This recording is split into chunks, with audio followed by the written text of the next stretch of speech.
নমস্কার। ভারত কথার গ্রন্থিমোচনের 1011তম পর্বের আপনাদের সবাইকে জানাই সাদর সম্ভাষণ। মহামতি অনন্তলালের অপার অনুগ্রহে আমরা ভারত কথার এই শান্তি পর্ব নিয়ে দীর্ঘ আলোচনা করে চলেছি। শান্তি পর্বের যে সূচিপত্র সেটি আমাদের কাছে একটা বিস্ময়। আমরা মোটামুটি মহাভারতের 6টি পাঠ আপনারা জানেন, 6টি বিভিন্ন ধরনের পাঠ নিয়ে একত্রে আলোচনা করে চলেছি। যেমন আমাদের এই পূর্ব ভারতের পাঠ, তেমনি দক্ষিণের পাঠ, উত্তরের পাঠ, তেমনি কাশ্মীরের পাঠ, তেমনি রয়েছে নেপালের পাঠ, মধ্য ভারতের পাঠ। এই সম নিয়ে 6টি পাঠ, এবং এই পাঠগুলোর মধ্যে সঙ্গতি আছে, কিছু অসঙ্গতি আছে। কোথাও কোনোটি একটি বিস্তারিতভাবে বর্ণিত হয়েছে, কোথাও কিছু জিনিস নেই, সেখানে সেগুলো আলোচিত হয়নি। মোটামুটি একটা 6টি পাঠকে নিয়ে যদি আমরা আলোচনা করি তাহলে মোটামুটি মহাভারতের রূপরেখাকে আমরা সম্পূর্ণ করে পাই।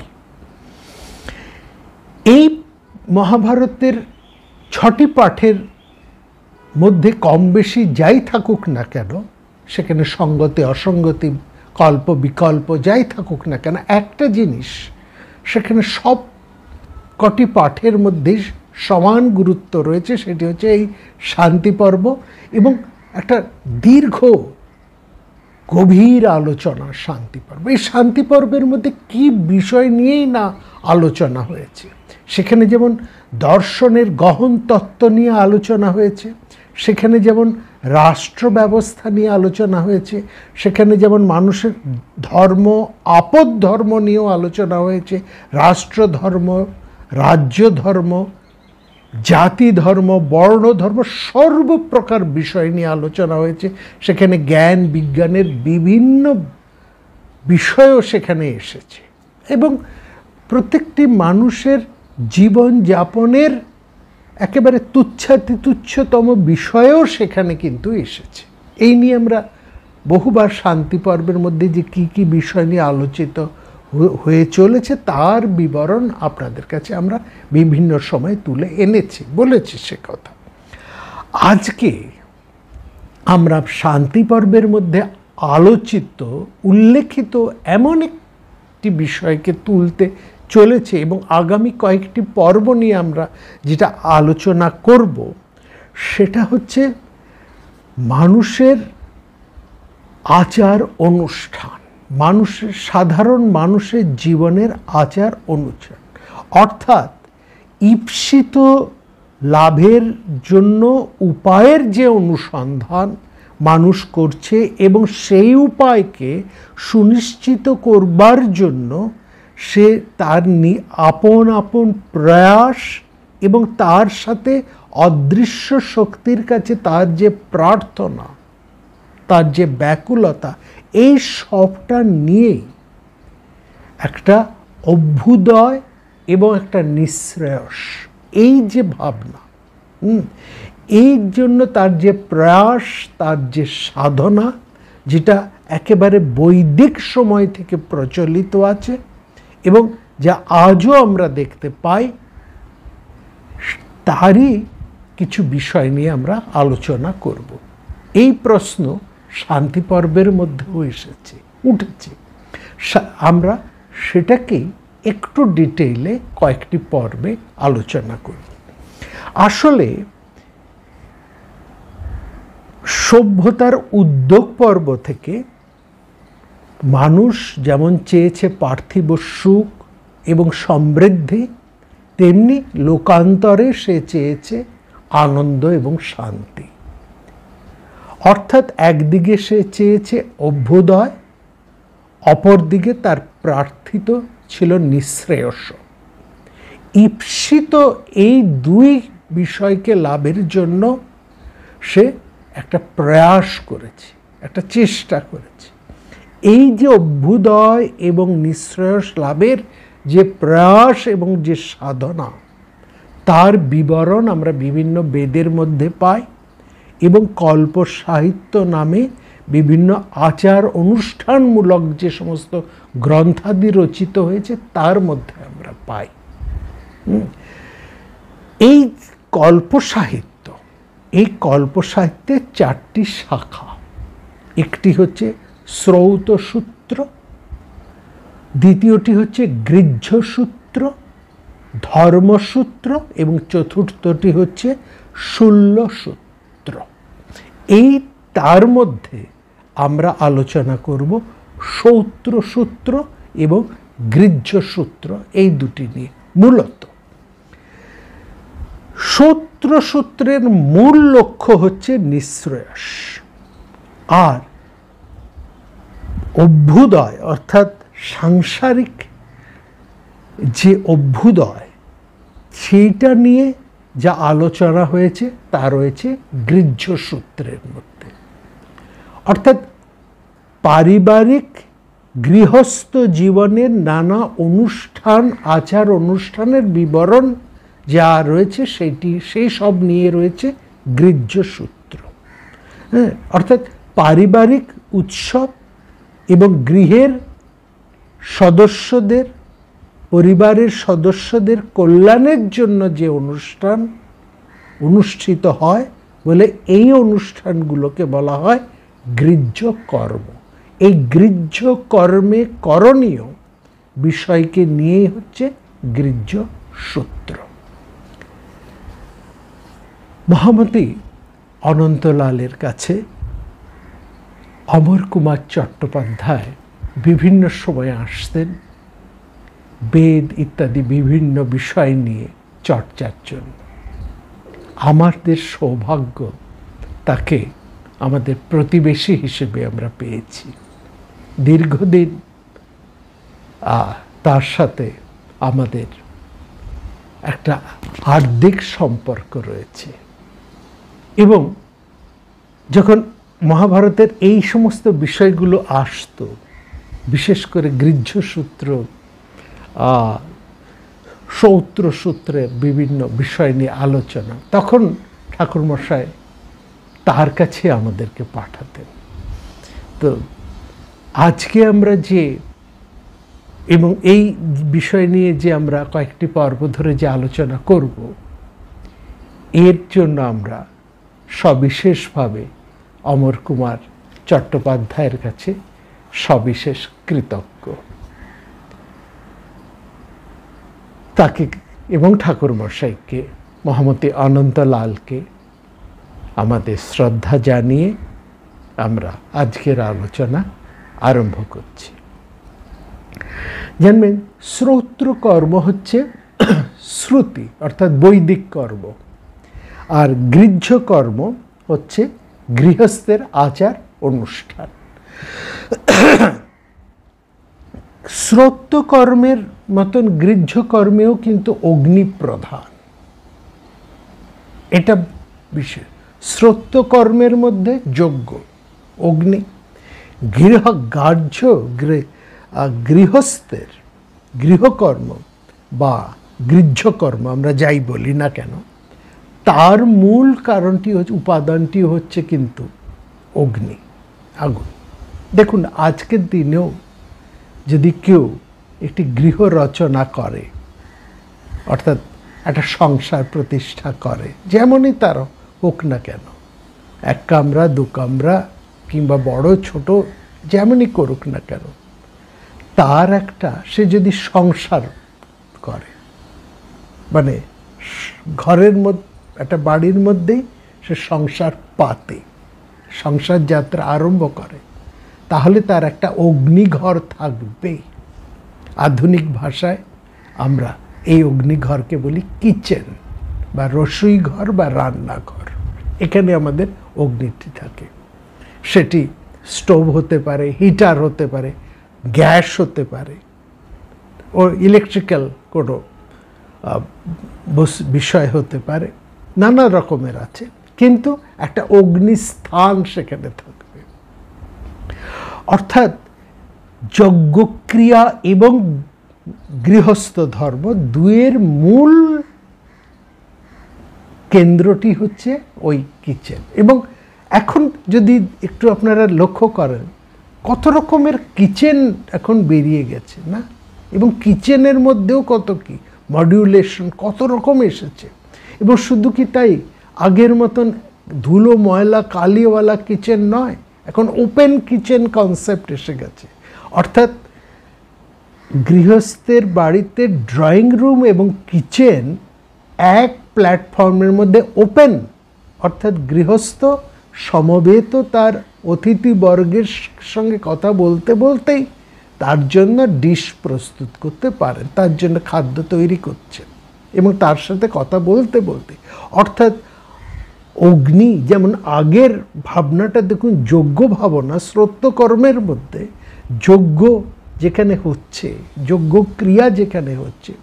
আপনারা যদি একটুখানি ফিরে যান মহাভারতে, মহর্ষি শৌনকের মহাসত্রে, সত্র মানে যজ্ঞ, মহাযজ্ঞর অনুষ্ঠান করছেন মহর্ষি শৌনক।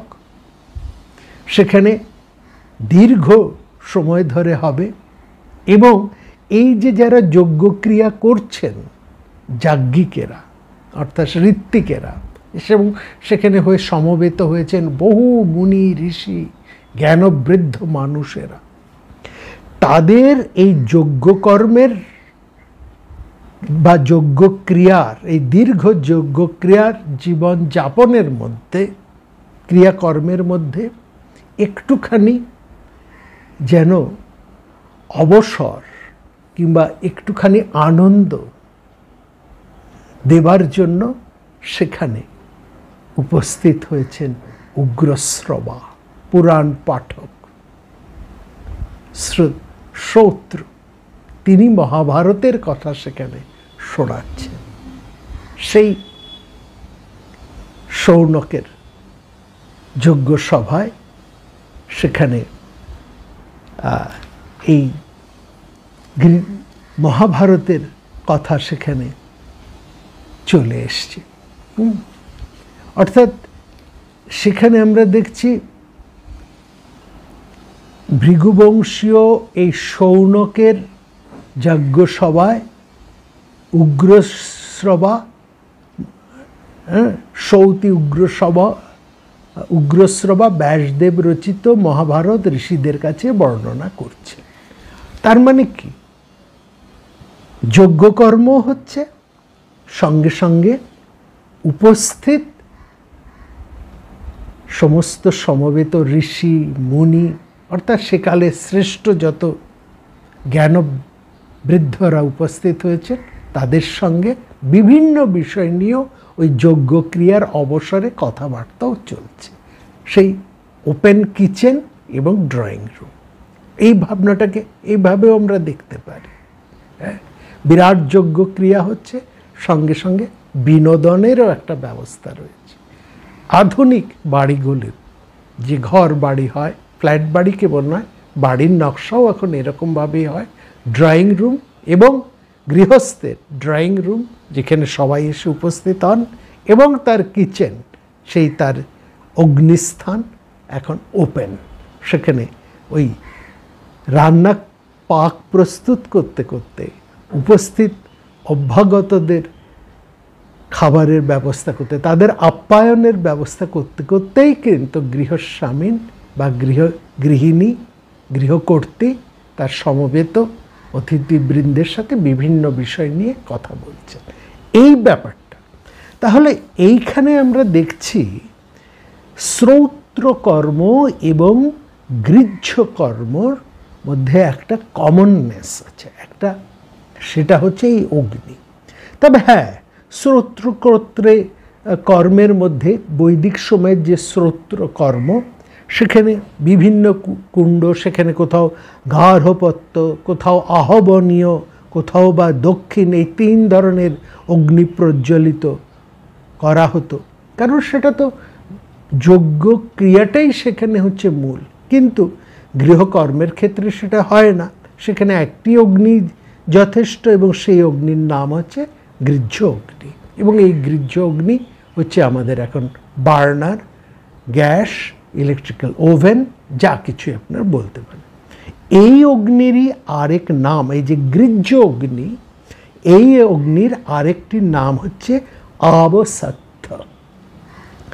আবসত্য ঔপাসন বা স্মার্ত অগ্নি।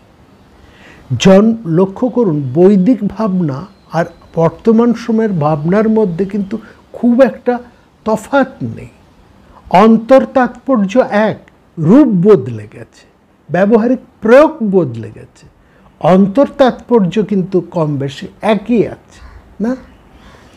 জন্মগ্রহণ থেকে পরিণত বয়সে মৃত্যু পর্যন্ত সমস্ত গৃহস্থ জীবনেই যেসব বিশেষ ঘটনা ঘটে বা ঘটে থাকে, প্রধানত সেই ঘটনাগুলোকে উপলক্ষ করেই আয়োজন করা হয় নানা ধর্মীয় অনুষ্ঠানের।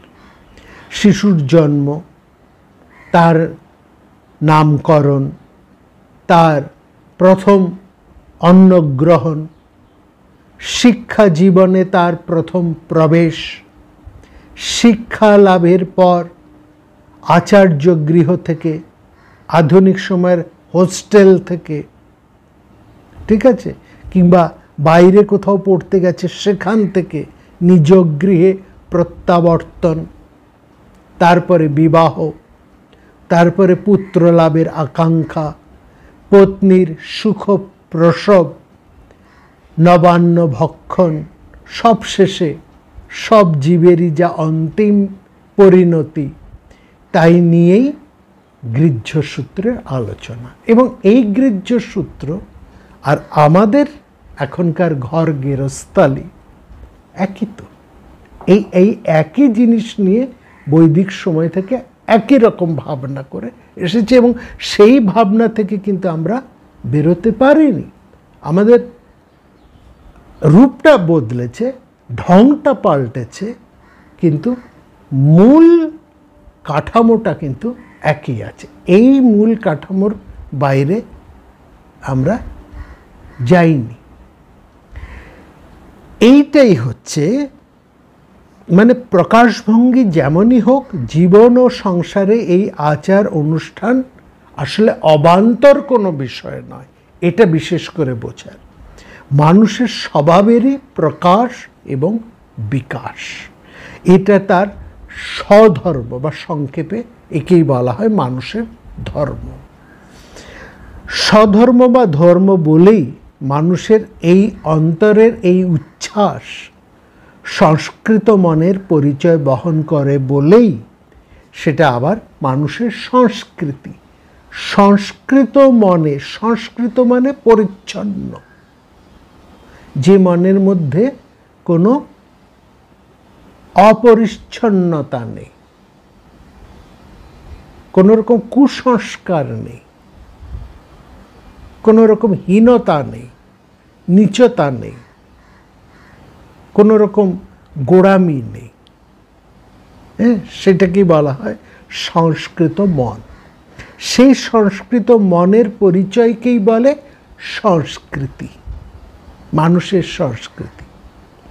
এইভাবে জীবনে ধর্ম ও সংস্কৃতি জড়িয়ে পরস্পরের হাত ধরে ধরে এগিয়ে চলেছে। ধর্ম থেকে সংস্কৃতিকে যদি আমরা বিচ্ছিন্ন করি, তাহলে সেটা একটা অসম্পূর্ণ দর্শন। আবার ধর্মকে সংস্কৃতি থেকে যদি আমরা বিচ্ছিন্ন করি বা প্রতিষ্ঠা করতে চাই, তাহলে সেটা একটা লক্ষ্যহীন উন্মাদনা। কোনোটাই সদর্থক জীবনে কাম্য হতে পারে না। মানুষকে ক্রমোত্তর বা ক্রম উত্তরণের পথে নিয়ে যেতে যা কিছু সাহায্য করে, যা মানুষকে করে অনুশীলিত, পরিশীলিত, সেটাই তার উত্তরণের স্পৃহা, অর্থাৎ যা তার উত্তরণের স্পৃহাকে ব্যক্ত করে, প্রকাশ করে, সেটাই হচ্ছে তার ধর্ম। কিন্তু সমাজের সব স্তরের মানুষের তো একই রকমভাবে পরিশীলিত হয়ে উঠতে পারে না। সবার তো প্রেরণা বা সবার শক্তি তো সমান নয়, মনের ভাবকে প্রকাশ করার রীতিও সবার একরকম নয়। ফলত সেখানে আমরা একটা ভেদ দেখতে পাই। আর এই ভেদ থেকেই, এই প্রকাশের ভেদ, এই প্রেরণার ভেদ, এই শক্তির ভেদ, এই ভেদ থেকেই সৃষ্টি হচ্ছে ভিন্ন ভিন্ন ধর্ম এবং একই ধর্মের মধ্যে উপধর্ম বা লোকধর্ম। উন্নত এবং পরিশীলিত ধর্মের মধ্যে তাই সে কারণে আমরা দেশাচার, কুলাচারের প্রভাব, অনুন্নত লোকধর্মের অনুপ্রবেশও আমরা কখনো কখনো সেখানে দেখতে পাই। কখনো কখনো আবার লোকধর্মের মধ্যে উন্নত ধর্মের কিছু আঙ্গিক প্রবেশ করিয়ে তাকে উন্নত করে তোলার একটা চেষ্টাও সেখানে আমরা দেখি। তার ফলে নানা ধর্মগ্রন্থ হতে বহু উন্নত ধারণার এবং উদাত্ত ভাবনার পাশাপাশি বেশ কিছু অপেক্ষাকৃত তুচ্ছ ধারণার সন্ধানও আমরা পাই এবং সেটা আমাদের কাছে একটা বিস্ময়ের। কিন্তু সমাজের মতন সাহিত্যে এবং ধর্মাচরণেও ভালো ও মন্দের, সুন্দর ও অসুন্দরের, উৎকর্ষ ও অপকর্ষের একটা বিমিশ্রণ অনিবার্য, সেটা থাকবেই। আসল কথা হচ্ছে মানুষ যত পরিশীলিত হয়, যত সে নিজেকে উন্নত করে এবং সেটাই তার আধ্যাত্মিক ভাবনা, সেটাই তার আধ্যাত্মিক জীবন। মানুষের জীবন তো প্রতিদিন তাকে উন্নত হতে উন্নততর করে তোলা, এটাই তো মানুষের স্বভাব, এটাই তো মানুষের ধর্ম। সে মানুষের প্রত্যেকটা সভ্য, পরিশীলিত, শিক্ষিত মানুষের এটাই চেষ্টা, প্রতিদিন একটু একটু উন্নত হয়ে ওঠা, একটু একটু পরিশীলিত হয়ে ওঠা। এই পরিশীলিত হবার যে প্রচেষ্টা, সেটাই হচ্ছে তার আধ্যাত্মিক প্রচেষ্টা। এটাই হচ্ছে মূল কথা, জীবনের ধর্মের মূল কথা। প্রতিদিন একটু একটু করে নিজের মধ্যে যে হীনতাটা আছে, যে অপকর্ষতা আছে, সেটুকে, যে খারাপ আছে সেটুকু থেকে আরেকটু ভালো হয়ে উত্তরিত হয়ে ওঠা। এই উত্তরণই হচ্ছে মানুষের একমাত্র সাধনা, প্রতিদিনের সাধনা। মানুষের দেবতার কাছে বা তার ইষ্টের কাছে যে প্রার্থনা করে, এই প্রার্থনা দু রকমের। একটা প্রার্থনা হচ্ছে সবার কল্যাণের জন্য, সার্বিক হিতের জন্য, আর তার মধ্যে তার অন্তরের কিছু দুর্বলতাও সেখানে থাকে। হ্যাঁ, কিন্তু অন্তরের দুর্বলতা থাকলেও মানুষ যখন প্রার্থনা করে সেখানে কিন্তু তার ঔদ্ধত্য বা আস্ফালন প্রকাশ পায় না। তাহলে দুর্বলতাটা কিসের? না, সে কিছু ব্যক্তিগত স্বার্থ পূরণ করতে চায়, তার কিছুটা একান্ত ব্যক্তিগত প্রার্থনা, এবং সেই অভীষ্ট পূরণের পরে অদৃশ্য শক্তির কাছে অভাবিত ইষ্টপ্রাপ্তির জন্য সে কৃতজ্ঞতা প্রকাশ করে, কৃতজ্ঞতা নিবেদন করে। এবং সেটা কিন্তু কখনোই কোনো লজ্জাকর বা মানবতা বিরোধী কাজ নয়। মানুষের চাওয়া থাকবে, সব মানুষ যে একেবারে সবসময় একটা বিরাট ধারণা নিয়ে থাকবে না, তার ব্যক্তিগত কিছু প্রার্থনা থাকবেই, প্রত্যেক মানুষের মধ্যে থাকবেই। সে যখন একটা সংসারে আছে, গৃহে আছে, অনেকের সঙ্গে আছে, তখন তার ব্যক্তিগত কিছু চাওয়া পাওয়া থাকবে, এটা দোষণীয় কিছু নয়। লক্ষ্য এটাই যে তার সেই প্রার্থনার মধ্যে যতটাই সেটা ব্যক্তিগত হোক না কেন, তা যেন অন্যের পক্ষে ক্ষতিকর না হয়, এইটুকুই। এবং এই যে কৃতজ্ঞতা প্রকাশ, সেই যেটা আমরা একটু বললো অভাবিত কখনো ইষ্টপ্রাপ্তি তার ঘটে যায়, তার ফলে সে যে কৃতজ্ঞতা প্রকাশ করে সেটাও একটা তার স্বতঃস্ফূর্ত প্রকাশ। সেজন্য দেখবেন এই যে বেদের মধ্যে যে সমস্ত মন্ত্র এবং অনুষ্ঠানগুলো আছে না, সেগুলো যদি আপনারা দেখেন, প্রথমে সেগুলো ছিল স্বতঃস্ফূর্ত, আন্তরিক, ভাবের ও ভাষার সৌন্দর্য গাম্ভীর্য কারণে ঋষি হৃদয়ের আপন অনুভূতি ও ঋষির মধুর ব্যক্তিত্বের কারণে সবার কাছে সেটা ভীষণ আকর্ষণীয় এবং অনুসরণীয়। পরবর্তীকালে সমাজ জীবনে ওই অনুসরণ এবং অনুকরণের ফলে বিস্তার লাভ করে সেটা নানান সামাজিক প্রথায় পরিণত হয়। অবশ্য নানা দিক থেকে সমাজের যে একটা বিরাট পরিবর্তন ঘটে চলেছে, তার ফলে অনুষ্ঠানেরও পদ্ধতির এবং পরিবর্তন ঘটে এবং ঋষির মন্ত্রের প্রতি আমাদের যে সে প্রথম দিকে একটা মুগ্ধ ভাব ছিল, সেই আন্তরিক গভীর আকর্ষণ আমরা হারিয়ে ফেলেছি। কিন্তু প্রবল গতি এবং অভাবনীয় নানা যান্ত্রিক প্রগতির সত্ত্বেও বিবাহ, অন্নপ্রাশন প্রভৃতি এখনও কিছু পারিবারিক অনুষ্ঠান রয়েছে যা আমরা আমাদের ব্যক্তিগত জীবন ও সমাজ জীবন থেকে সম্পূর্ণত বর্জন করতে পারিনি।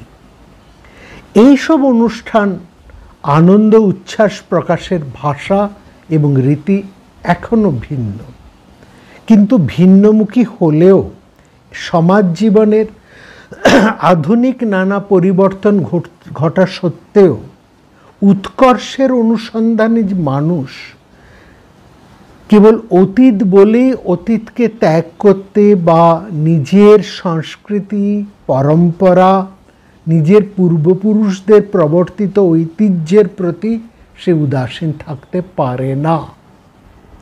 জীবনকে উন্নততর করে তোলার জন্য প্রয়োজনীয় পাথেও তাকে সংগ্রহ করতে হয়, বিভিন্ন উন্নত আদর্শের সন্ধানে তাকে বাইরে বেরোতে হয় এবং তার ফলে সে নিজের সংস্কৃতির সাথে অন্যের সংস্কৃতির পার্থক্যকে সে যেমন জানতে পারে এবং অনাগতের মতো অতীতকেও সে জানতে পারে এবং উত্তরণের উপাদান সংগ্রহে যারা আগ্রহী, এই গৃহ্য সূত্রগুলো তাদের সেই আগ্রহ এবং আকুতি জীবনকে খানিকটা পূর্ণ করতে পারে। এবার আমরা কিছু প্রাসঙ্গিক আলোচনায় আসি। গৃহ্য সূত্রগুলোতে যে সমস্ত মন্ত্র উচ্চারিত হয়েছে তা অধিকাংশই বিভিন্ন সংহিতা থেকে, বেদের বিভিন্ন মন্ত্র থেকে উদ্ধৃত। মন্ত্রগুলো আসলে এটা নয় যে গৃহ্য অনুষ্ঠানগুলোকে লক্ষ্য করে রচিত হয়েছে, এমন নয়। যদিও মনে হয় যে মন্ত্রগুলো বোধ করি এই সমস্ত অনুষ্ঠানগুলোকে লক্ষ্য করেই রচিত হয়েছে, তা কিন্তু নয়, সবসময় তা নয়। কিন্তু সেই মন্ত্রগুলোর মধ্যে এমন চমৎকার ভাবনা রয়েছে, সেই ভাবনার সাথে আমাদের অনুষ্ঠেয় বা আমরা যে অনুষ্ঠানগুলো করতে চলেছি তার ভাব একেবারে মিলে যায়। অর্থাৎ আমরা যে অনুষ্ঠানগুলো করছি সেই অনুষ্ঠানগুলোর মধ্যে যে তাৎপর্য, সেই তাৎপর্যকে আরও বিশেষভাবে গুরুত্বপূর্ণ, আরও তাকে মহিমামণ্ডিত করে তোলে সেই মন্ত্রের, বৈদিক মন্ত্রের অন্তর তাৎপর্য।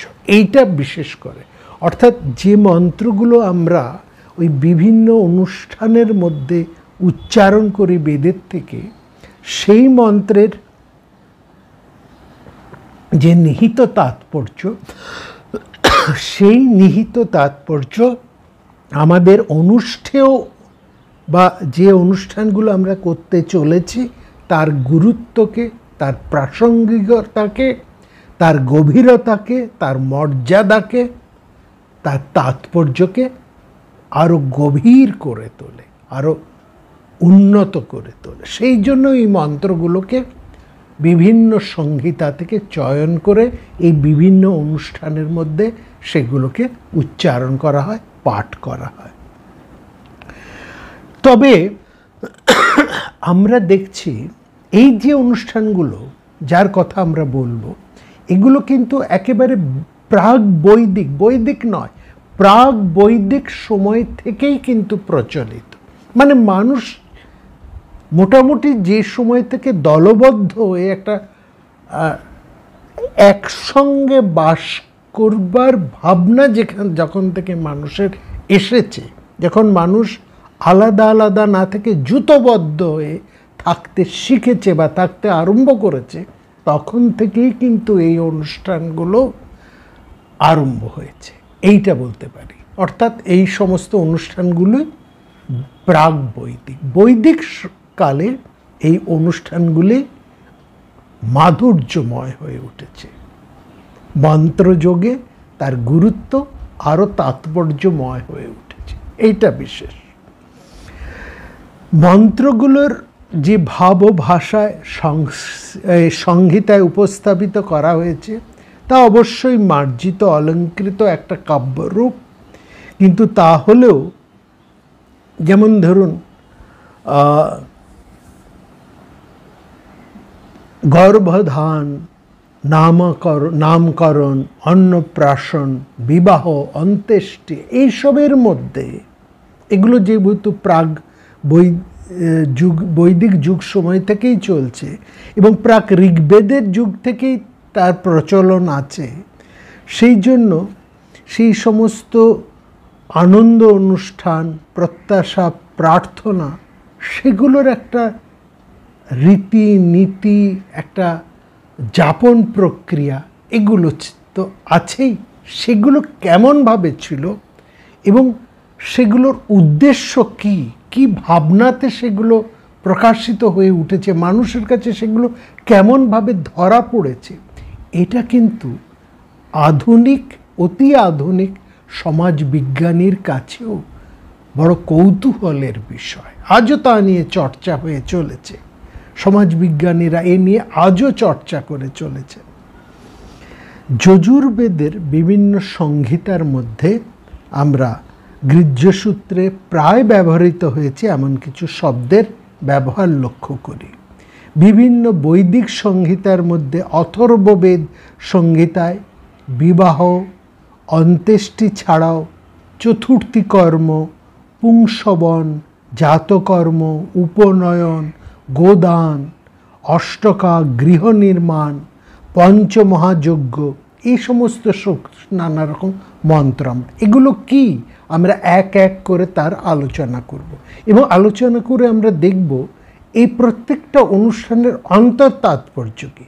তারপরে আমরা এটা বিচার করব যে এই অনুষ্ঠানগুলোর প্রয়োজন আছে কি নেই। ঠিক আছে, দেখুন আরেকটা আমরা যদি দেখি এখানে যে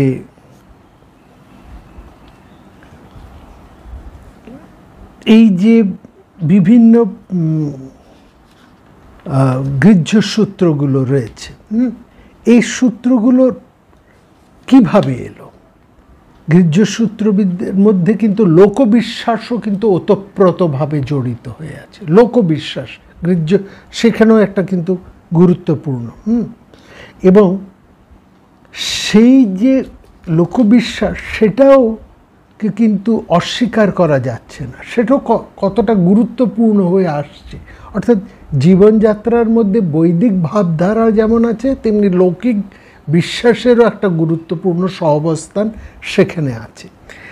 তো আমরা দেখছি প্রত্যেক বেদের মধ্যে একটা শাখা বা সম্প্রদায়, যার কথা আমরা আগেও বলেছি, এবং সেখানে আমরা দেখছি পতঞ্জলি, তার কে যদি আমরা দেখি যে পতঞ্জলি তিনি ঋগ্বেদের 21টি, সামবেদের 1000, যজুর্বেদের 100 এবং অথর্ববেদের 9টি শাখার কথা তিনি বলেছেন। প্রত্যেক শাখারই আলাদা আলাদা গৃহ্যসূত্র হয়তো ছিল, বর্তমানে সেগুলো অধিকাংশই বিলুপ্ত হয়ে গেছে। যে কটা গৃহ্যসূত্র অবশিষ্ট আছে সেগুলি কোন বেদের অন্তর্গত সেটা আমরা বলছি।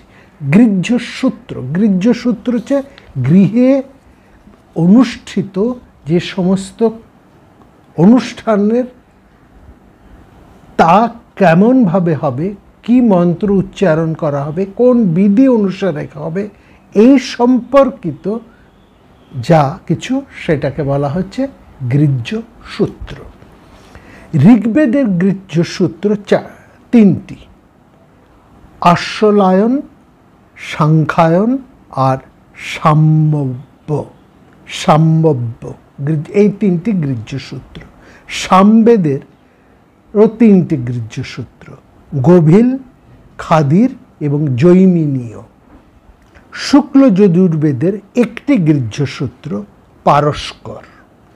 কৃষ্ণ যজুর্বেদের বেশ কয়েকটি গৃহ্য সূত্র আছে: বৌদ্ধায়ন, আপস্তম্ভ, হিরণ্যকেশী, বৈখানস, কাঠক, মানব, বারাহ এবং বাধুল। বাধুলটি অসম্পূর্ণ। এই কয়েকটি গৃহ্য সূত্র আমরা পাই কৃষ্ণ যজুর্বেদে। আর অথর্ববেদের একটি গৃহ্য সূত্র কৌশিক গৃহ্য সূত্র।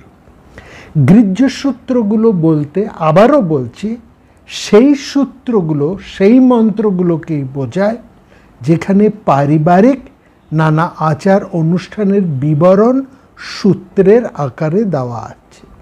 সূত্র এই শব্দটি এসেছে শিব ধাতু থেকে। শিব দন্তস্য হর্ষি বয় হসন্ত, শিব ধাতু থেকে, যার অর্থ হলো একাধিক সুতো বা তন্তুকে পরস্পরের সাথে যুক্ত করা।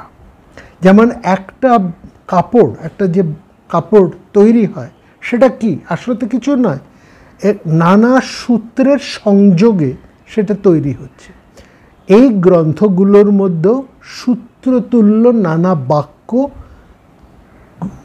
রয়েছে এবং সেই বিভিন্ন সূত্রতুল্য বাক্য দ্বারা গঠিত বলেই এগুলোকে সূত্র গ্রন্থ বলা হয়। এবং যেহেতু এগুলো গৃহস্থের অনুষ্ঠান বিষয়ক, এই জন্য এগুলোকে বলা হয় গৃহ্য সূত্র। ক্লিয়ার? ঋগ্বেদের তিনটি গৃহ্য সূত্রের মধ্যে আস্বালায়ন গৃহ্য সূত্র হচ্ছে সবচাইতে গুরুত্বপূর্ণ। এই সূত্র গ্রন্থটি আস্বালায়ন শাখার সাথে যুক্ত। বৃত্তি অনুযায়ী এই গ্রন্থটি শাকল ও বাষ্কল দুই শাখার সঙ্গেই কিন্তু যুক্ত।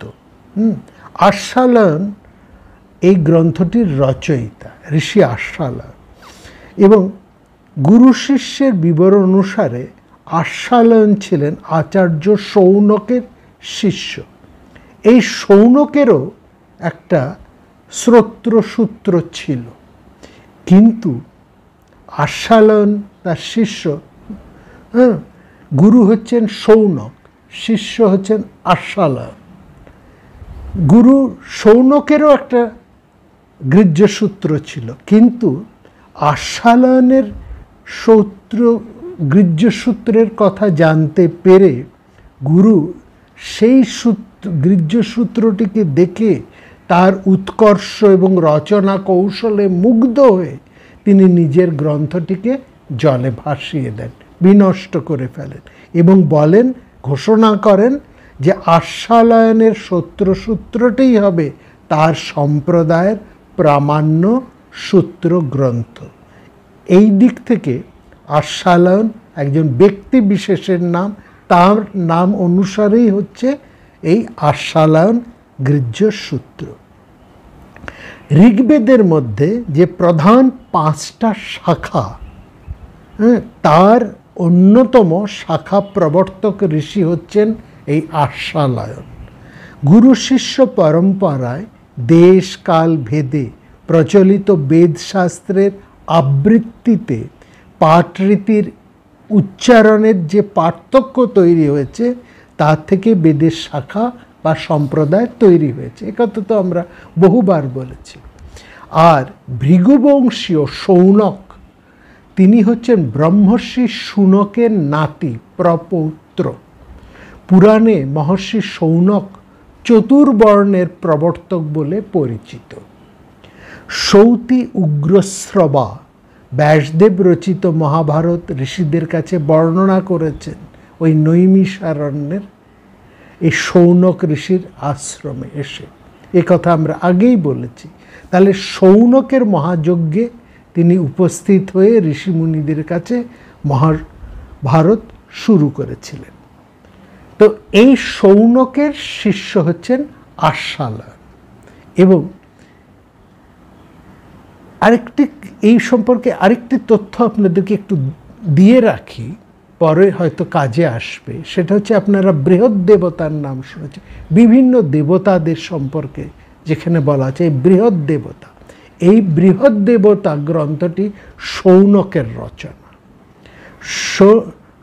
এই গ্রন্থের থেকে আস্বালয়নের গৃহ্যসূত্রের উল্লেখও আমরা কিন্তু সেখানে পাচ্ছি। এবং শৌনকের শৌনক এবং কাত্যায়ন হচ্ছেন, মহর্ষি কাত্যায়ন হচ্ছেন শৌনকের পরবর্তী, এটুকু আমরা জেনে রাখবে। আস্বালয়ন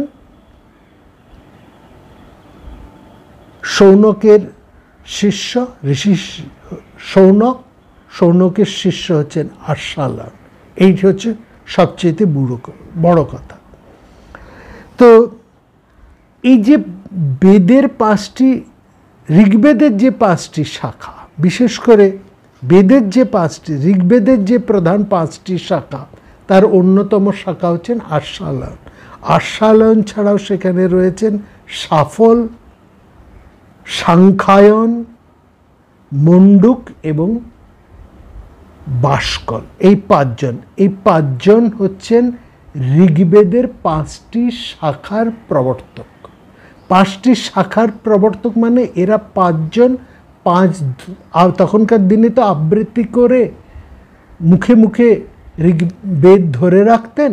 এরা 5জন 5 ধরনের আবৃত্তিকার, অর্থাৎ প্রত্যেকের আবৃত্তির পাঠের ধরনটা আলাদা, উচ্চারণের ধরনটা আলাদা, স্বরূপ প্রয়োগের ধরনটা আলাদা। এই আলাদা থেকেই তারা 5টি শাখা। এই সকলেরও গৃহ্যসূত্র ছিল, সাংখ্যায়নেরও গৃহ্যসূত্র, আস্বালয়নেরও যেমন গৃহ্যসূত্র আছে, মণ্ডুক এবং বাষ্কল প্রত্যেকেরই কিন্তু আলাদা আলাদা গৃহ্যসূত্র আছে। হ্যাঁ, প্রত্যেকেরই যেমন মন্ত্রসংহিতা আছে, প্রত্যেকেরই ব্রাহ্মণ আছে, প্রত্যেকেরই ধর্মসূত্র আছে, প্রত্যেকেরই গৃহ্যসূত্র আছে। কিন্তু আমরা আস্বালয়নের সূত্র এবং গৃহ্যসূত্র ছাড়া অন্য কারো গৃহ্যসূত্র বা সূত্র বা সংহিতার এখন আর আমরা পাই না, সেগুলো হারিয়ে গেছে। কারণ সেগুলো তো আগেকার দিনে মানুষের স্মৃতিতে ধরা থাকতো। সেই সমস্ত বড় বড় মানুষরা যখন চলে যান, মারা যান, সেই সঙ্গে সঙ্গে এক একটি শাখা, এক একটি মহাগ্রন্থ, এক একটি ধারণাও কিন্তু হারিয়ে গেছে আমাদের কাছ থেকে। যেটা আমরা কেবলমাত্র পাচ্ছি সেটি হচ্ছে আস্বালয়নের গৃহ্যসূত্র। এই আস্বালয়নের গৃহ্যসূত্রটাই সেই জন্য এতটা গুরুত্বপূর্ণ। সাংখ্যায়নেরও গৃহ্যসূত্র আমরা পাই। সাংখ্যায়ন এবং আস্বালয়ন এই দুজনেরই কেবলমাত্র গৃহ্যসূত্র পাই, এবং দুটি ঋগ্বেদের ধারার। এই হচ্ছে ব্যাপার। এছাড়াও এই সাংখ্যায়ন বা আস্বালয়ন এই দুজনের গৃহ্যসূত্র ছাড়াও আমরা আরও কয়েকটি গৃহ্যসূত্র পাই, যেমন শৌনকের, ভার্বীয়, সাকল্য, পৈঙ্গী এবং পারাশর, এদের গৃহ্যসূত্র আমরা পাচ্ছি। একটা কথা আমরা বলি, সাংখ্যায়নের গৃহ্যসূত্র এবং আস্বালয়নের গৃহ্যসূত্র এই দুটোই হচ্ছে ঋগ্বেদের গৃহ্যসূত্র। এই দুটি গৃহ্যসূত্রের মধ্যে কিছুটা পার্থক্য আছে, কিছুটা মিলও আছে। সেটা আমরা, যে আপনারা যদি এই গৃহ্যসূত্র নিয়ে আলোচনা করেন এবং সেখানে সেই গৃহ্যসূত্রের বই পাওয়া যায়, সেখানে আপনারা দেখবেন। আমরা অত গভীরের মধ্যে যাব না। আমরা এবার আরেকটু এই যাজ্ঞিক কথার মধ্যে আসি। বৈদিক যজ্ঞ দু ধরনের, আমরা আগেই বলেছি। একটি হচ্ছে শ্রোত্রযজ্ঞ, আর একটি হচ্ছে গৃহ্যযজ্ঞ। শ্রোত্রযজ্ঞ হচ্ছে বড় বড় যে সমস্ত যজ্ঞ হয়, যেগুলোতে ঋত্বিকরা অংশগ্রহণ করে, অর্থাৎ যজ্ঞ বলতে যা বলি। আর যেখানে বেদের মন্ত্র, ব্রাহ্মণ অংশের সঙ্গে যে যজ্ঞগুলো সম্পর্ক, সেগুলো হচ্ছে শ্রোত্রযজ্ঞ। বেদের মন্ত্র এবং ব্রাহ্মণ, এই মন্ত্রগুলোর প্রয়োগ কোথায় কেমনভাবে করা হবে সেটা বলা আছে ব্রাহ্মণে। অর্থাৎ মন্ত্র এবং ব্রাহ্মণ অনুসারে যে যজ্ঞ, সেগুলোকে বলা হচ্ছে শ্রৌতযজ্ঞ। শ্রৌতযজ্ঞ এগুলো হচ্ছে বেদের মন্ত্র এবং ব্রাহ্মণ অনুসারে, ঠিক আছে? অর্থাৎ শ্রুতির দ্বারা বিহিত, সেই জন্য এগুলো শ্রৌতযজ্ঞ, শ্রুতি বিহিত যজ্ঞ।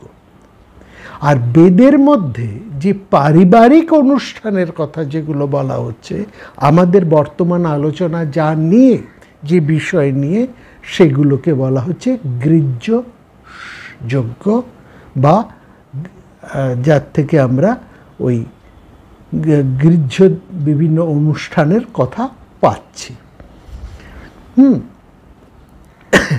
মনে রাখবেন, শ্রোত্রযজ্ঞে একাধিক ঋত্বিকের প্রয়োজন হয়। সেখানে আমরা তিন ধরনের, মানে ব্রহ্মা যেমন আছেন, উদ্গাতা আছেন, হ্যাঁ, অর্থাৎ সেখানে চারটি বেদ, সেই চারটি বেদের ঋত্বিকেরা আছেন, তাদের আলাদা আলাদা কাজ, এবং সবার উপরে রয়েছেন ব্রহ্মা। এগুলো নিয়ে আমরা বিস্তারিত কথা অবসরের বিভিন্ন পর্বের মধ্যে ইতিমধ্যে আলোচনা করেছি। কিন্তু যেগুলো গৃহ্যযজ্ঞ, সেখানে একমাত্র একজন পুরোহিতই যথেষ্ট, সেখানে কোনো ঋত্বিক থাকে না, এবং এখানে কোনো অগ্নিকুণ্ড ব্যবহারও তেমন প্রয়োজন হয় না। একটি মাত্র অগ্নিকুণ্ড থাকে, এবং অনেক জায়গায় তারও হয়তো তেমন প্রয়োজন হয় না, কিংবা খুব বেশি দরকার হলে একটি অগ্নিকুণ্ড। শ্রোত্রযজ্ঞের মধ্যে অন্তত 3টি অগ্নিকুণ্ডের কথা হয়, যেটা আমরা আগেই বলেছি। সেখানে কম, শ্রোত্রযজ্ঞের মধ্যে কম করে 3টি অগ্নির প্রয়োজন সেখানে থাকে। আহবনীয় অগ্নি, হ্যাঁ, দক্ষিণা অগ্নি, এরকম নানা রকম 3 ধরনের অগ্নি প্রয়োজন হয়। গার্হপত্য অগ্নি, আহবনীয় অগ্নি ও দক্ষিণ অগ্নি, এই 3 ধরনের অগ্নি। কিন্তু গৃহ্য যজ্ঞের মধ্যে সেখানে কেবলমাত্র একটি অগ্নিকুণ্ড থাকে, বা না থাকলেও তা চলে, এবং সেখানে একজন মাত্র পুরোহিত। এখানে কোনো ঋত্বিকেরও প্রয়োজন হয় না। ঋত্বিক এবং পুরোহিতের মধ্যে কি পার্থক্য, সেটাও আমরা আমাদের অবসরের কথা বাসরের মধ্যে আলোচনা করেছি। আপনারা সেখানে দেখেছেন, জেনেছেন, সেই কথা আমরা আর বিস্তার করব না এখানে। তো গৃহ্যসূত্র বিহিত অনুষ্ঠানগুলোকে ঠিক করে বুঝবার জন্য যে বিধিবিধান, সেগুলো রয়েছে গৃহ্যসূত্রের মধ্যে। একটা কথা, অগ্নি প্রজ্বলিত করে অগ্নিকুণ্ডে আহুতি দেওয়া হয়, এবং গৃহ্যযজ্ঞেও শ্রোত্রযজ্ঞের অনুষ্ঠান রীতি মোটামুটি অনুসরণ করে থাকে, তবে সেটা কিন্তু গৃহ্যযজ্ঞের মধ্যে অতটা গভীর বা তাৎপর্যভাবে নেই। সেখানে আছে, কিন্তু অতটা ব্যাপক আকারে সেখানে নেই। শ্রোত্রযজ্ঞতে 3টি অগ্নির কথা বলেছি। শ্রোত্রযজ্ঞ আবার 3 ধরনের, সেই কথা আমরা বলেছি। ইষ্টিযাগ, পশুযাগ এবং সোমযাগ, এই কথাগুলো আমরা আলোচনা করেছি।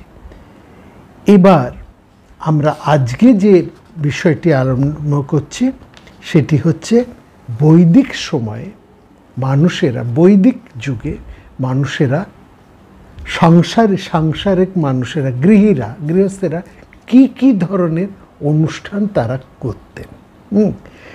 এই যে অনুষ্ঠানগুলো করতেন তার কথা আমরা এখানে মোটামুটি দেখব। সেখানে পূর্ণিমা এবং তারা কতগুলি তিথি অনুষ্ঠান করতেন। কতগুলি করতেন তারা তিথি অনুসারে। তো যেমন অমাবস্যায়, দর্শে এবং পূর্ণিমায়, দর্শ পূর্ণমাস, অমাবস্যাকে বলা হচ্ছে দর্শ বা দর্শে, আর পূর্ণিমাকে বলা হচ্ছে দর্শ পূর্ণমাস। পূর্ণিমা, দর্শ যেখানে পূর্ণ হয়ে যায়, দর্শ পূর্ণমাস। এই বিভিন্ন তিথিতে, অমাবস্যা এবং পূর্ণিমাতে এবং পরবর্তী প্রতিবদ তিথিতে যে যাগের অনুষ্ঠান, সেগুলো হচ্ছে দর্শ পূর্ণমাস যজ্ঞ। হ্যাঁ, পূর্ণিমার দিনে তারা কিছুটা অনুষ্ঠান করতেন, প্রতিবাদের দিনে তাদের বিভিন্ন অনুষ্ঠান হতো। এছাড়াও এই তিথিগুলো ছাড়াও তারা আর কি গৃহ্য যজ্ঞ বা গৃহ্য সূত্রের মধ্যে যে অনুষ্ঠানগুলো করতেন, সেগুলো তারা ওই কখনো আগুন জেলে মানে যজ্ঞকুণ্ডে এবং কখনো যজ্ঞকুণ্ড ছাড়া তারা সে যজ্ঞ করতেন। কিন্তু যজ্ঞ করেই হোক বা যজ্ঞ না করেই হোক, অর্থাৎ অগ্নিকুণ্ড প্রজ্বলিত করেই হোক বা অগ্নিকুণ্ড প্রজ্বলিত না করে হোক, গৃহস্থ অর্থাৎ গৃহস্থ যে সমস্ত অনুষ্ঠান করতেন তাতে তাদের একটা মানে সেই প্রাচীন বৈদিক সময় থেকে একটি মানে আবশ্যক কর্ম ছিল, সেটা হচ্ছে ব্রাহ্মণ ভোজন। ব্রাহ্মণকে তারা ভোজন করাতেন। এইটা কিন্তু আমরা সমস্ত গৃহ্য সূত্রের মধ্যে দেখতে পাচ্ছি। অবশ্য পালনীয় এবং অবশ্য করণীয় ছিল ব্রাহ্মণ ভোজন। কে ব্রাহ্মণ, কোন ধরনের ব্রাহ্মণকে আমন্ত্রণ করে আনা হবে, কারা ব্রাহ্মণ বলে বিবেচিত হবে, এই নিয়ে আমরা বিস্তারিত আলোচনা করেছি। হ্যাঁ, মূল কথা হচ্ছে ব্রাহ্মণকে এখানে অগ্নির সাথেই তুলনা করা হবে। কেন ব্রাহ্মণকে অগ্নির সাথে তুলনা করা হয় এ কথাও আমরা আলোচনা করেছি।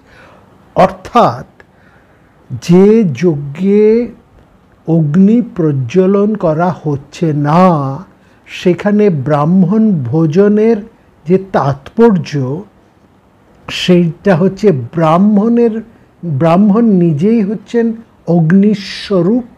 ব্রাহ্মণ হচ্ছেন অগ্নিস্বরূপ।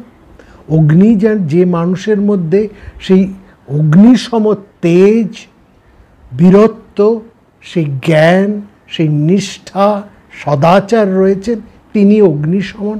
সেই ব্রাহ্মণের মুখে আহুতি দ্রব্যকে অর্পণ করার যে তাৎপর্য, এটাই হচ্ছে ব্রাহ্মণ ভর্জনের তাৎপর্য।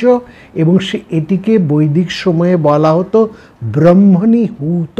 আজকে যা ব্রাহ্মণ ভোজন বলানো কথায় আমরা বলি, বৈদিক সময়ে এটাকে বলা হতো ব্রাহ্মণী হুত। অর্থাৎ অগ্নির সমান এই সমস্ত মানুষ, অগ্নির সম তেজিয়ান মানুষদের মুখে আহুতি দ্রব্য অর্পণ করা হচ্ছে, এইটি বলা হচ্ছে ব্রাহ্মণী হুত। এবং এইটি হচ্ছে সবচেয়ে গুরুত্বপূর্ণ। সেখানে নিষ্ঠাবান 3 জন, 5 জন, 7 জন এরকম ব্রাহ্মণকে সেখানে নিষ্ঠা সহকারে ভোজন করা হতো। এটাকে বলা হতো ব্রাহ্মণী হুত। এর দ্বারা ওই সমস্ত নিষ্ঠাবান ব্রাহ্মণরা তাদেরকেও কিন্তু সমাজ রক্ষণাবেক্ষণ করতেন। অর্থাৎ এটি পরস্পরকে কিন্তু ধরে রেখেছেন। ব্রাহ্মণরা তারা নিঃস্বার্থভাবে সমাজের হিতকল্পে তারা কাজ করে চলেছেন এবং তাদের রক্ষণাবেক্ষণের দায়ও কিন্তু সমাজ নিচ্ছে।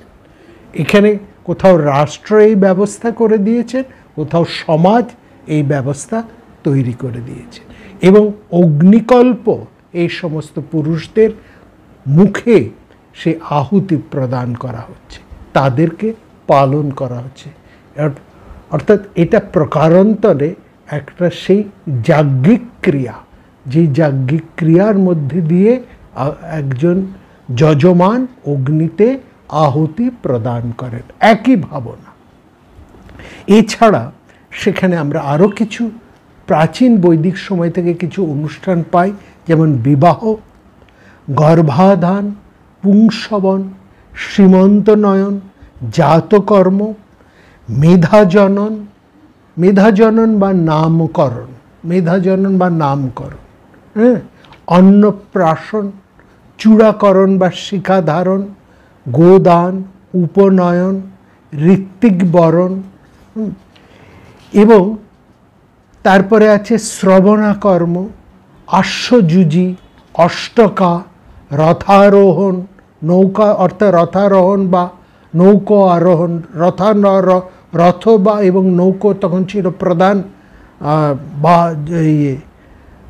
কোথাও যেতে হলে প্রধান বাহন ছিল রথ এবং নৌকো, জলপথে নৌকো, স্থলপথে রথ, তাহলে রথারোহণ, রথে আরোহণ, নৌকারোহণ, নৌকারোহণ, বাস্তু নির্মাণ, ঘর তৈরি করার বাস্তু নির্মাণ, তারপরে পঞ্চমহাযজ্ঞ।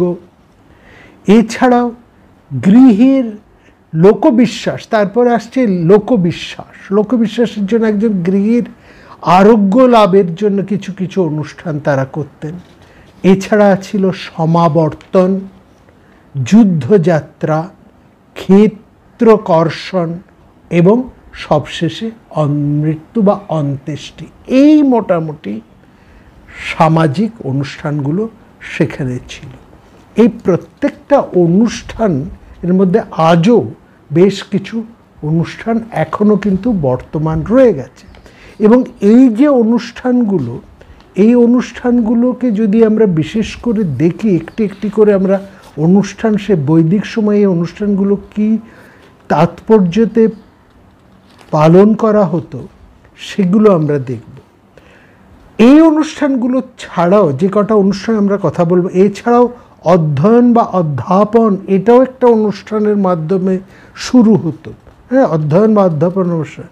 তারপরে বৈশ্যদেব কর্ম, অর্ঘ্যদান, গোষ্ঠকর্ম, কৃষিকর্ম, প্লবকর্ম মানে জলপথ অতিক্রম করতে হলে যে কর্ম, শ্রবণাকর্ম, শ্রাবণী পূর্ণিমার দিনে প্রত্যেক গৃহের বাইরে যে অগ্নি সংস্থাপন করে যে অনুষ্ঠান হতো সেটাকে বলা হতো শ্রবণাকর্ম, চৈত্রীকর্ম, পূর্তকর্ম, গৃহ নির্মাণ, বিভিন্ন ধরনের প্রায়শ্চিত্ত এবং শ্রাদ্ধকর্ম। এই বিভিন্ন অনুষ্ঠানগুলো সেখানে করা হতো। এই প্রত্যেকটা অনুষ্ঠানের যে কতটা গুরুত্ব সেখানে আমরা এক এক করে দেখতে পাই। আমরা আসবো প্রত্যেকটা একটি একটি করে অনুষ্ঠান ধরে তার তাৎপর্য। আজকে একটি দুটি কথা আপনাদেরকে বলি।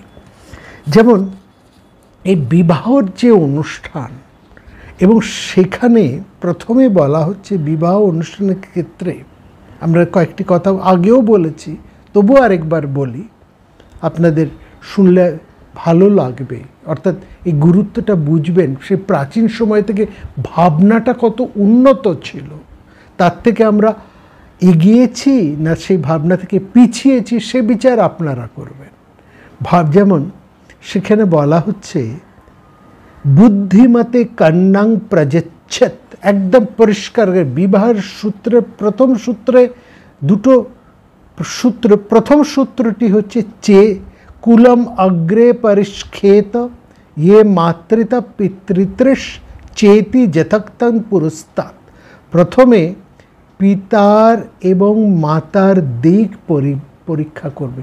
যখন সম্বন্ধ করে বিবাহ হয়, বিবাহের সম্পর্কে যখন কথাবার্তা আরম্ভ হয়, এই কথাবার্তা শুরুর আগেই বলা হয়েছে পাত্র এবং পাত্রীর বিচারের পূর্বে, অর্থাৎ পাত্র কেমন পাত্রী কেমন এই বিচার তো আসবে, তার সঙ্গে সঙ্গে সমান গুরুত্বপূর্ণ কিংবা হয়তো একটু বেশি গুরুত্বপূর্ণ সেটি হচ্ছে প্রথমে পিতার এবং মাতার, অর্থাৎ বরের এবং বধূর, অর্থাৎ পাত্রের এবং কন্যার পিতার এবং মাতার দিক ভালো করে পরীক্ষা করবে, মাতৃকুল এবং পিতৃকুল।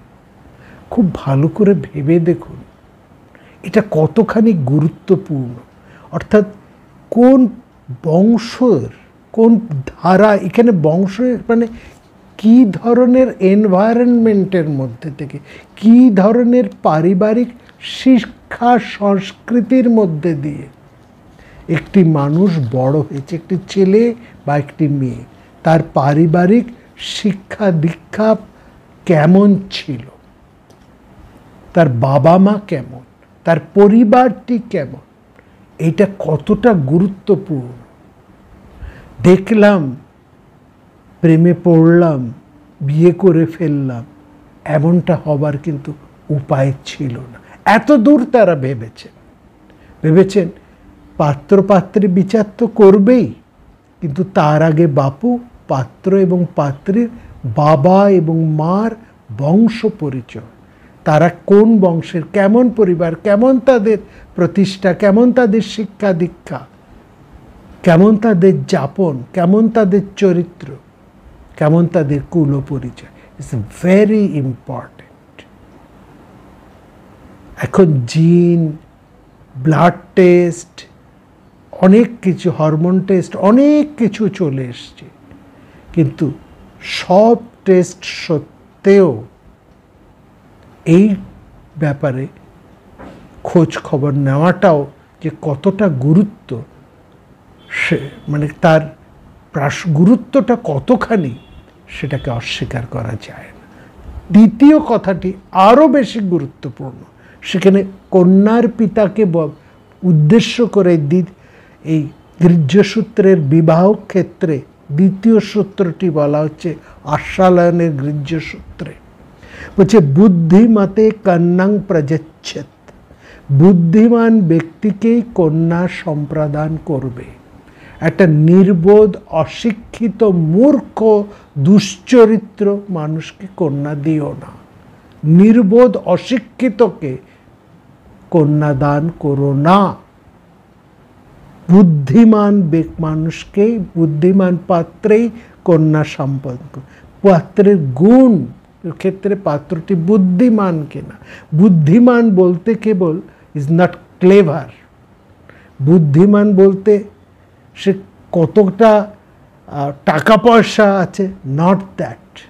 তার বুদ্ধিমান বলতে এখানে তার ক্যারেক্টার, তার শিক্ষা দীক্ষা, তার রুচি, তার যাপন, তার আগে তো তার পিতামাতার বংশ পরিচয় পরীক্ষা হয়েছে। এবং অর্থাৎ আমরা বারবার এখানে আলোচনা বলা হয়েছে কোনো অশিক্ষিত পাত্রের বিবাহের কোনো অধিকার ছিল না।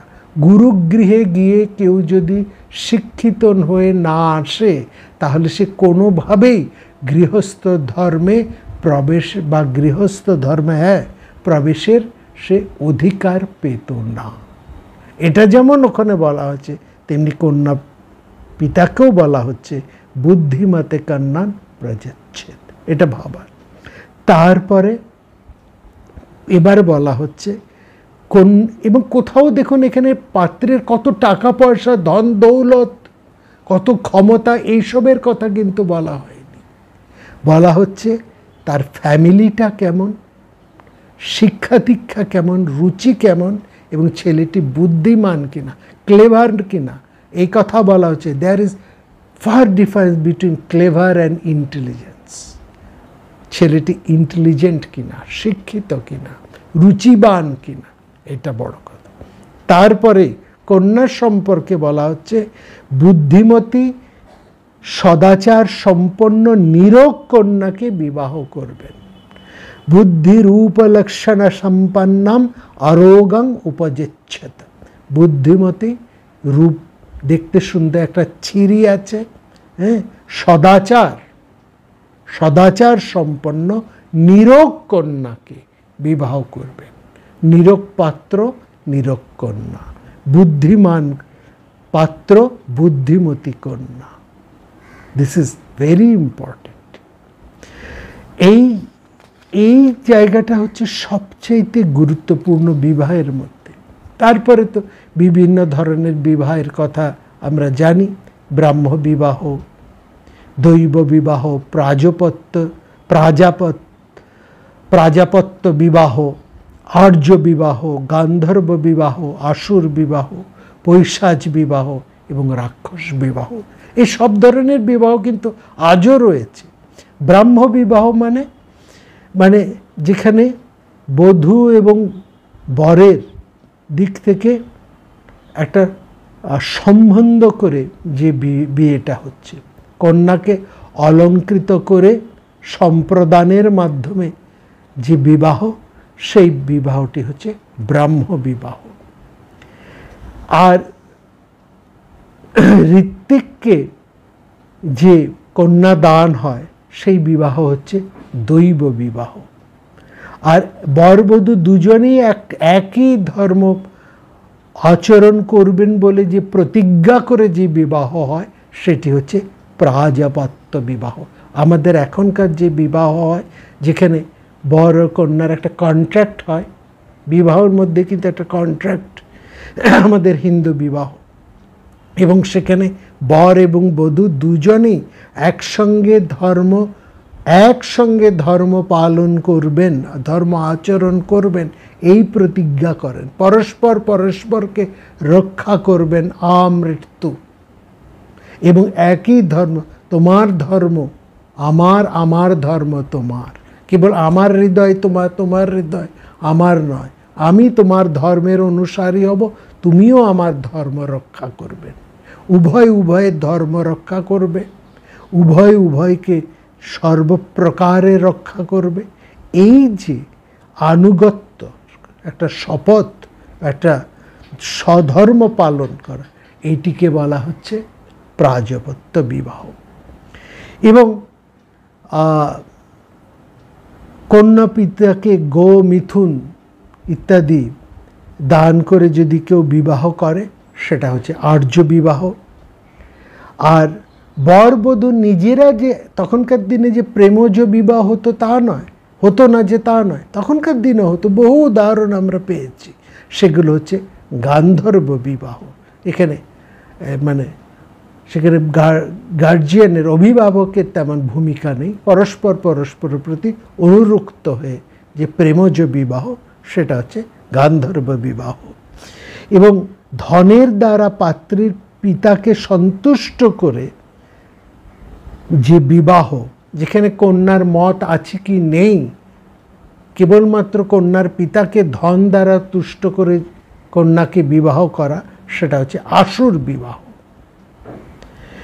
আর অসাবধানী স্বজনের মাঝখান থেকে কন্যাকে জোর করে অপহরণ করে নিয়ে যাওয়া, সেটা হচ্ছে পৈশাচ বিবাহ। আর কন্যার আত্মীয়দেরকে হত্যা করে অথবা তাদের শিরচ্ছেদ করে তাদের থেকে ক্রন্দন রোদনরতা কন্যাকে জোর করে অপহরণ করে যে বিবাহ, সেটা হচ্ছে রাক্ষস বিবাহ। তাহলে এই যে 8 রকমের বিবাহ হলো, তার মধ্যে প্রথম 4টির একটি প্রশস্ত বিবাহ এবং শেষের 4টি হচ্ছে অপ্রশস্ত বিবাহ। হ্যাঁ, 8টির মধ্যে ব্রাহ্ম বিবাহ এবং দৈব বিবাহ হচ্ছে ব্রাহ্মণ্য বিবাহ, গান্ধর্ব এবং রাক্ষস বিবাহ ক্ষত্রিয়দের ক্ষেত্রে, আসুর বিবাহ বৈশ্যদের ক্ষেত্রে, আর ওই পৈশাচ বিবাহ, রাক্ষস বিবাহ, এগুলো বড়ই নিন্দনীয় বিবাহ, এবং সেটা সেই কালেও প্রচলিত ছিল, এই কালেও প্রচলিত আছে।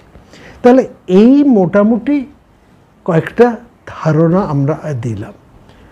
আগামী পর্ব থেকে আমরা এই কিছু কিছু অনুষ্ঠান, বিশেষ অনুষ্ঠান, যেগুলো মোটামুটি সেই বৈদিক কাল থেকে প্রচলিত হয়ে বর্তমান কালেও তার কিছুটা প্রচলিত হয়ে আছে, তার যে অন্তর্নিহিত তাৎপর্য সেগুলো আমরা একটু বিশেষ করে দেখব।